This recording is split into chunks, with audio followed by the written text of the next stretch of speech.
ni Kuya Bal at ni Adelka po. Kasi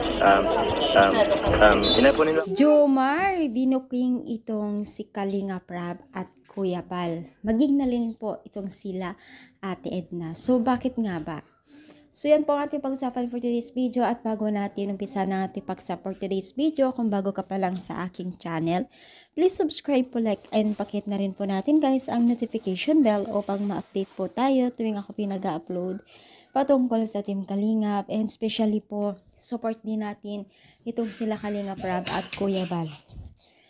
So, bakit nga ba, or ano nga ba ang sinabi ni Jomar mismo sa isang kasamahan nila habang ini-interview siya sa pag-vlog, no?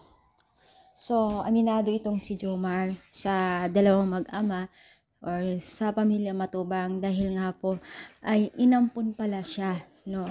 At sobrang pasasalamat niya dahil napakalayo na po ang kanyang narating. Kaya naman po, labis-labis po ang kanyang pasasalamat sa mga taong tumulong sa kanya. Lalong-lalo na po kila Kalinga Prab. So, hindi lamang po beneficiaries po ang kanilang natutulungan, no? Maging na rin po ang mga kasamahan nila at tsak na talagang nabago ang kanilang buhay mula nung sila po ay pumasok sa Team Kalingap. Kaya naman po, hindi po basta-basta ang Team Kalingap. Hindi po basta-basta ang Arab or Matubang family.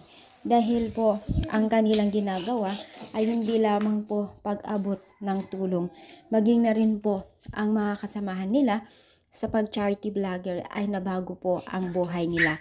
Halimbawa na lamang po dito kay Jomar na napakalaki po ang pagbabago ng buhay niya mula noong nakita or nakilala niya ang buong Team Kalingap. So ano yung masasabi dito sa ating pag-support today's video? I-comment down palike po ang ating video. Thank you and God bless po.